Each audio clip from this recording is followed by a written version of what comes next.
Thanks everybody for coming out today. It's a big day for Alberta and our resource sector. It's a big day for them too, and so I'm going to get right into it. It's important. When I became Minister of Energy and Minerals last year, part of the mandate I was given was to improve and modernize our energy policies to ensure that Alberta and Albertans remain globally competitive. Today, I'm here to share my ministry's plans for the long overdue modernization of Alberta's coal policy with the launch of the Coal Industry Modernization Initiative. We're bringing coal development in Alberta from the 19th century to the 21st century. This action addresses the 2021 Coal Policy Committee's recommendations to build a long-term legislative and regulatory framework to guide responsible coal development across our great province. And it builds on the 1976 coal development policy that was designed to protect the foothills while encouraging responsible mineral development.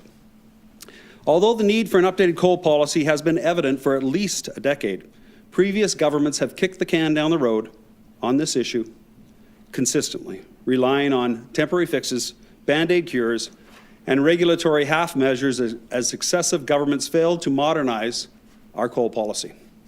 I'm proud to serve under a Premier who has declared that the time has come to address these issues for Albertans. Alberta deserves a modern policy that balances strong environmental protections with responsible resource development. Our job will be to develop a policy that will attract investment and create jobs while respecting and protecting the air, land, water, and wildlife that all Albertans hold dear.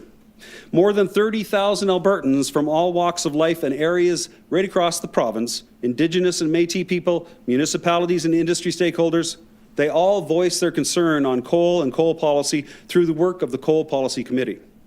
We've also heard concerns through the comprehensive direct consultations with Indigenous communities that underpins both the work that the Coal Policy Committee did to formulate its recommendations and the ongoing work with Minister Schulz and her ministry that they're doing on regional land use planning for the South Saskatchewan Regional Plan. We heard you, Albertans. We have seen your posts on social media. We have read your letters and we have listened to your phone messages. Concerned Albertans are not the only ones saying our coal rules need to be modernized. We've heard it from the coal companies too. They've told us Alberta has fallen behind other jurisdictions and that we can do better. And we are. Protecting our water will be our top priority in the development of all our new coal policy.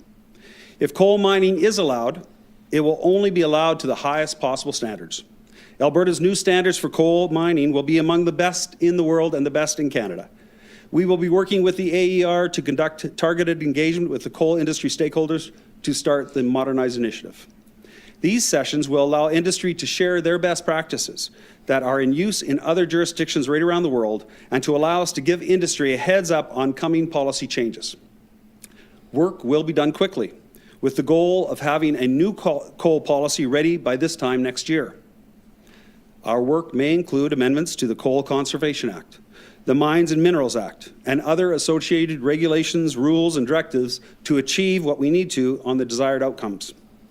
Amendments will be focused on royalty rates, standards and techniques for coal mining, regulatory certainty for investors, and most of all, building confidence among Albertans that our air, land, water, and wildlife will not be sacrificed. That's the big message that I want everyone to hear today. Let me expand that message a bit. We're going to consult with industry on how to get things done, but we are not consulting on what will and will not be allowed. We are not handing over the keys for unlimited coal development in Alberta's precious natural spaces. We will not put our water at risk in any way. Protecting our waters will be a top priority when considering new mining projects. The foothills are the headwaters for most of southern Alberta, and these waters will be protected. Any existing or new coal project in the foothills will need to prevent additional selenium leaching into our waters. This can be done. Industry knows how to do it, and we will make sure industry does whatever is necessary to keep selenium out of our water. We will protect the foothills. We are not allowing mountaintop removal mining, not ever. We will not allow any new open pit coal mines in the foothills. Let me repeat. No new open pit coal mines in the foothills. To anyone using images of open pit mines in other countries or devastated mountains in West Virginia, for instance, in their advertising, those mining practices are not on the table for discussion in Alberta's foothills.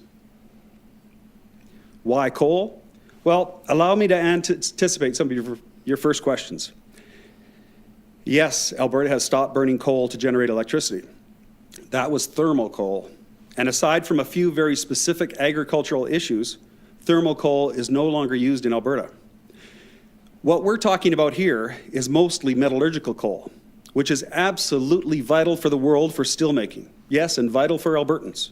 Our metallurgical coal is needed worldwide to make steel for millions of end users. The European Union has actually declared steelmaking coal a critical raw material needed for the energy transition. For many developing or expanding countries, steel will be an essential component for infrastructure, and Alberta's metallurgical coal, some of the best in the world, could help meet those demands. Given the current and anticipated future global demand for coal, particularly from Asian markets, maintaining opportunities for responsible coal development of the coal resources is important to Alberta, and being an example to the world on how to do it is also important. Ensuring opportunities for steelmaking coal exploration and development will boost and diversify our economy and create many jobs for Albertans. Steel made with Alberta metallurgical coal will return to our province in the form of building materials, home appliances, cars and trucks and farm equipment, and yes, even solar panels and wind turbines. The majority of coal rights in the foothills are owned by the Alberta Crown. Any new development of Crown-owned coal would generate royalty revenue for Albertans. As part of this coal modernization initiative, we will be substantially increasing coal royalties. There are also some coal rights that are privately owned or freehold. Responsible coal development will result in increased investment and jobs for Albertans, while respecting the existing property rights of landowners who have freehold title to the coal on their land. Freehold coal rights have existed in Alberta longer than Alberta has been a province. The government cannot expropriate freehold coal rights without paying fair compensation to the owners of those property rights. And I'll be bold right now and answer another possible question that I think you have. Why are we doing this now? Well, we've had the Coal Policy Committee report and recommendations for a few years now. There have been several factors that have led to the delay of the launch of the Alberta Coal Industry Modernization Initiative. You may remember COVID. It was one. It caused tremendous upheaval for everyone. There was also an election where Albertans picked a new premier, and Alberta has been engaged in an all-hands-on-deck effort to defend our right to manage our own resources from federal overreach.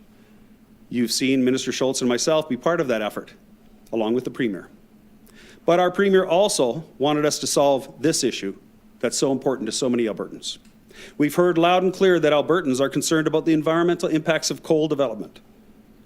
You want to protect the foothills, and we must protect the water. You're concerned about where coal development takes place in Alberta, about the regulatory approvals, about oversight and enforcement for coal exploration, development, and reclamation. You're concerned about the provincial and local economic and community impacts of coal mining, but overwhelmingly, we have heard from you that our coal policies need to be modernized, to be strengthened and environmentally focused. We've heard you. Clear and practical regulations have always played an important part in Alberta's economic advantage. I'm proud to lead a ministry which supervises our world-class development of responsible energy, and we will also supervise the world-class development of responsible mineral development. Our Coal Industry Modernization Initiative will deliver a modern policy that protects our environment, drives investment in our province, and ensures Albertans are treated fairly by the resource industry. We're taking a whole government approach to this issue, and we will do the hard work that previous governments have avoided and deliver a modern coal policy that balances strong environmental protections with responsible energy resource development. We will do all of that while making sure that we protect the foothills and protect our water. Thank you. I'd like to ask Minister Schulz to make some comments, please. Minister Schulz. Thank you very much, Minister Jean, and for all of you for being here this morning. Protecting and sustainably stewarding Alberta's environment is our government's top priority. We can absolutely create jobs where they're desperately needed and, of course, sustainably manage and protect our environment at the same time, but only if we rely on science and data and facts. That is what this initiative is all about. Our province has one of the best environmental management systems in the entire world. Strong and effective monitoring and regulatory protections are in place across our province. These safeguards will remain firmly in place while the Coal Modernization Initiative is underway. No changes are being made to our environmental system or the protections that my department has in place. In fact, the Coal Industry Modernization Initiative builds on the work that has already been done by my department. As we speak, there are folks rigorously monitoring over 100 rivers, lakes, and groundwater sites throughout the province.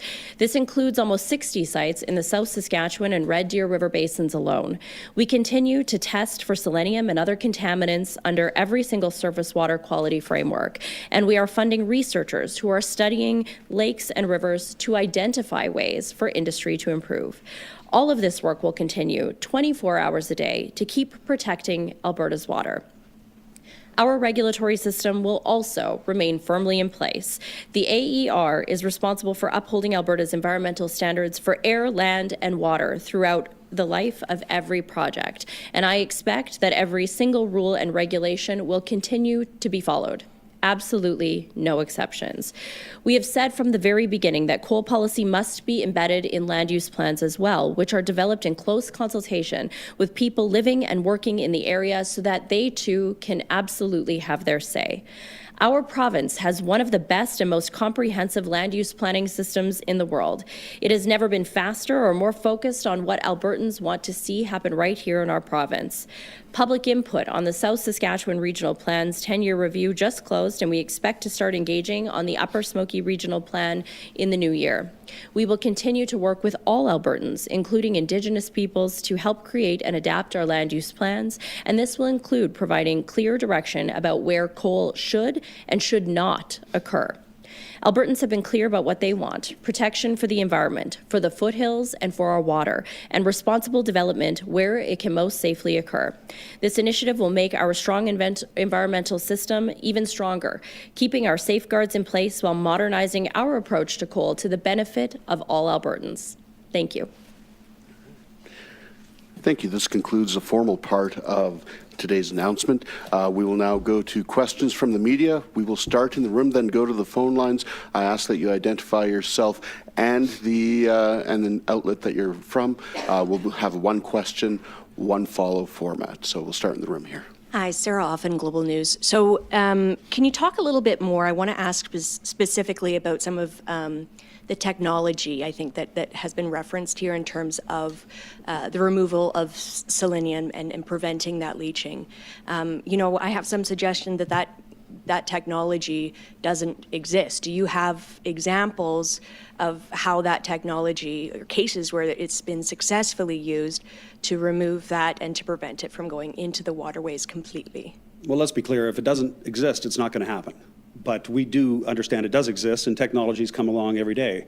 The technology we're talking about in particular is high wall mining, which is one of those technologies that catches the overburden. Selenium is caused, just like oil sands mining, when you turn overburden and you turn it upside down, and in the mountains, the selenium falls off the overburden and goes into the river system. We're not going to allow that to happen anymore. Just can't.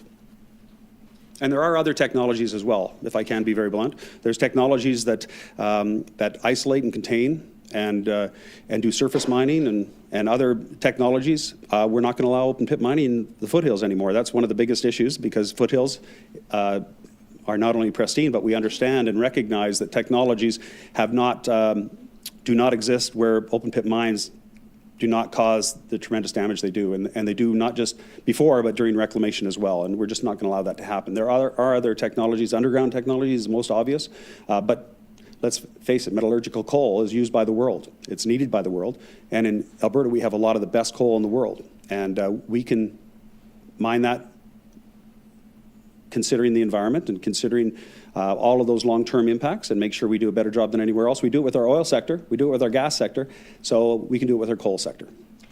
I appreciate your preemptive answer to the question on timing. It is the Friday before the Christmas holiday, however.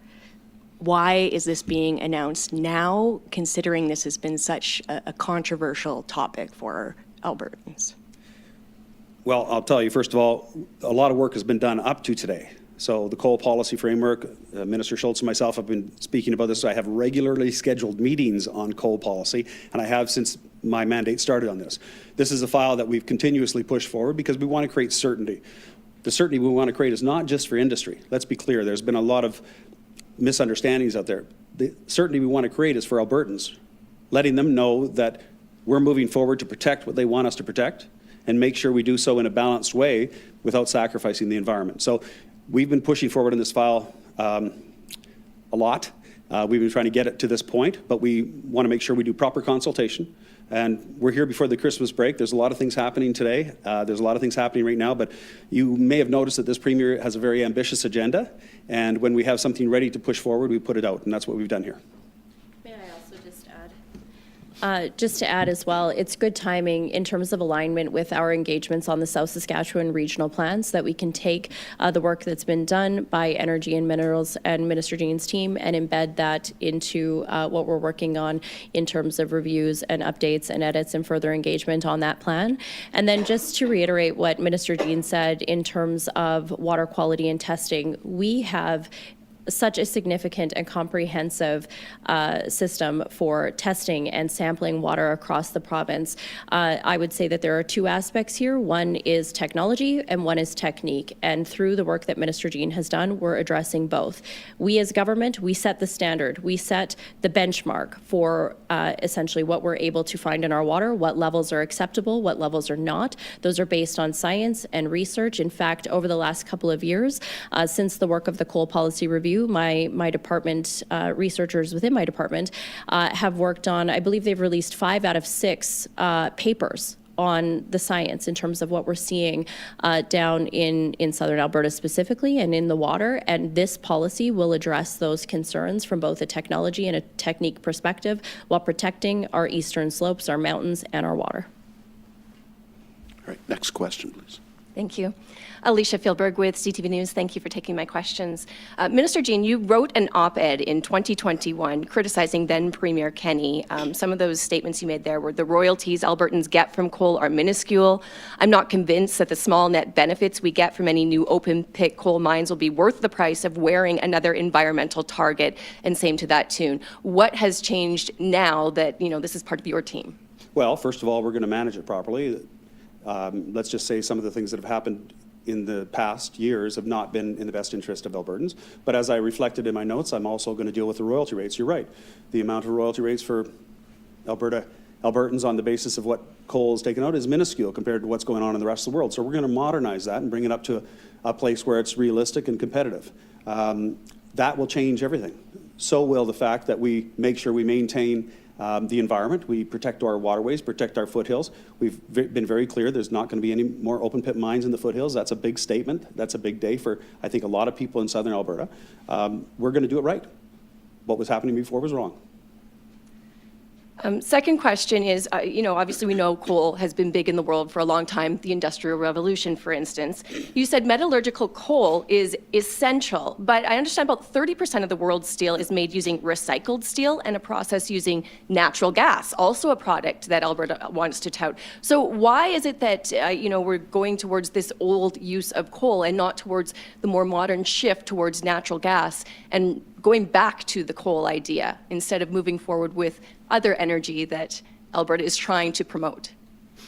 Well, first of all, you can't recycle coal, steel unless you have steel to recycle, and you have to make new steel in order to do the 70%. I'm very excited about recycled steel. You may notice that a lot of steel goes up to northern Alberta, and that's opportunity for recyclement, and it does actually happen. It gets transported to other countries, I understand, right now, and gets recycled. I'd like to see it done here, and I'd like to see it done by natural gas. There's no question there's opportunities there to do so, but the world needs metallurgical steel. As I mentioned, Europe has identified it as a critical element that's necessary on the transition moving forward. Other jurisdictions have said the same thing. Canada is not I believe, at this stage, doing what it could be doing on metallurgical coal. And if we do it right, we can actually be the example to the rest of the world. Let's look at the oil sands, for instance. We do that better than anybody else on the planet. We do more monitoring. We make sure that we take care of any environmental situation. We can do this with coal as well. We can do this with other development. Other sectors of the world, other jurisdictions are copying exactly what we're doing in the oil sands. I don't blame them because we do it better than anybody else. They're going to do the same thing with coal. We're going to modernize it. We're going to bring it up to a level that people can be proud of it.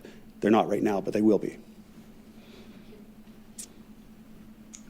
Mike Saddington, CBC. How will this affect the Grassy Mine proposal?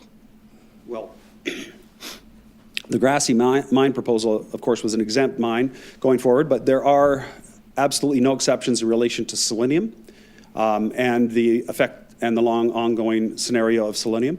And the AER is, of course, an arm's length independent regulator, and we're going to make sure that they will be dealing with all of the new mine applications as well as the existing ones and hold them to the highest possible standard. And of course, the water they're using right now is from a contained pond, a tailings pond. So. All right, we'll go to the phones. Operator, please put through the first caller. First question comes from Graney at Globe and Mail. Please go ahead. Yeah, g'day, Minister Jean. This one is to you. You keep saying that you will not allow open pit coal mining, but that's quite disingenuous given the fact that this will not apply to, for example, Grassy Mountain or any other exempt project, which will be open pit coal mining. And I know you're saying no new open pit, but when you're saying no open pit mining and this doesn't apply to Grassy Mountain, how do you expect Albertans to actually look at this and say, yeah, no, that's a fair go, let's go for it? Well, Emma, I appreciate the question. I hope they look at us and say, wow, that's smart. What a smart government, because they're actually looking at something that wasn't reclaimed properly.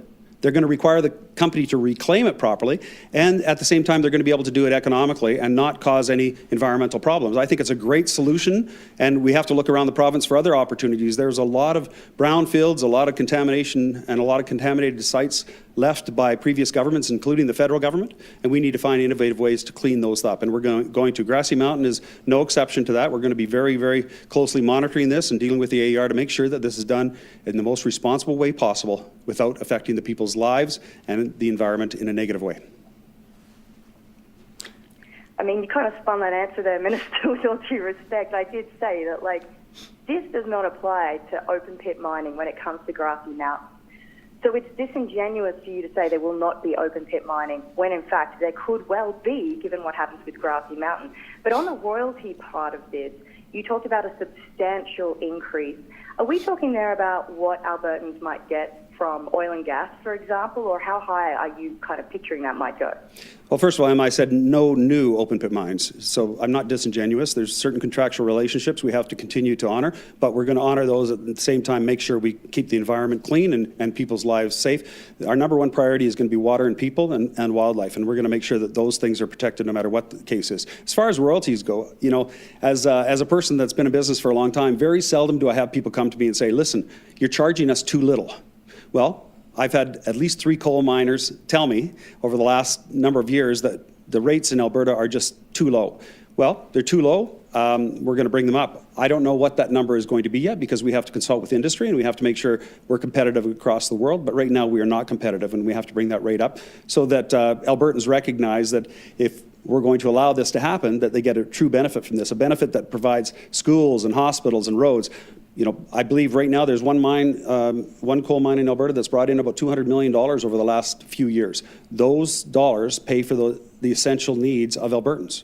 And we're going to make sure that whatever takes place, if it does take place, if they are at the highest standard possible, that there is a value to Albertans for that. All right, operator, we have time for one more call. Operator, please put through the next reporter. Next question comes from James Snell at Western Standard. Please go ahead. Good morning, everyone. James of the Western Standard. Minister Schulz, selenium is a pretty big problem in the Elk Valley. How would this be avoided potentially in the Crowsnest when there would be tailings if the Grassy Mountain mine goes ahead? Yeah, that's a great question. And so, as I alluded to in my last response, I do want to point out that when these concerns began being raised, our department did begin a series of research papers, essentially, on selenium and water quality in southern Alberta. Through that process, and I believe 5 of those 6 papers are already published and available. We can also send you the link. Absolutely, my press secretary can do that for you. But we are taking the learnings around reclamation or incomplete reclamation, the reclamation that we saw back in the 1970s, as Minister Jean alluded to, did contribute to increased selenium levels in the water. And so what we are announcing today is that essentially with the no new open pit mountaintop coal mining, as well as relying on significant technology and technical advancements to uphold our water quality, we can do this better than before. Those learnings around selenium and how we can keep water safe are absolutely what is driving this new policy. And your follow, James? And yeah, just one follow-up, if I may. So will you guarantee that there won't be a selenium problem if Grassy Mountain goes ahead? Here's what I would say. Our job in the Department of Environment is to set the environmental standards. The AER is then the arm's length regulator who ensures that any and all companies, no matter where they are in the province of Alberta, but especially so in southern Alberta, where water and these types of concerns have been raised, that they are adhering to those high standards. If they are not, obviously the AER as the regulator has a number of levers to ensure that they are either brought into compliance or they are not operating in the province of Alberta. If I can also say, James, great question as usual. Recognize Elk Valley is a situation where BC has allowed a large number of mines along the river, and they haven't contained the overburden, and the selenium has gone into the water. Grassy Mountain's different. They've got an old tailings pond that they're going to clean up at the same time. They're going to use that water. It's a containment, self-contained scenario.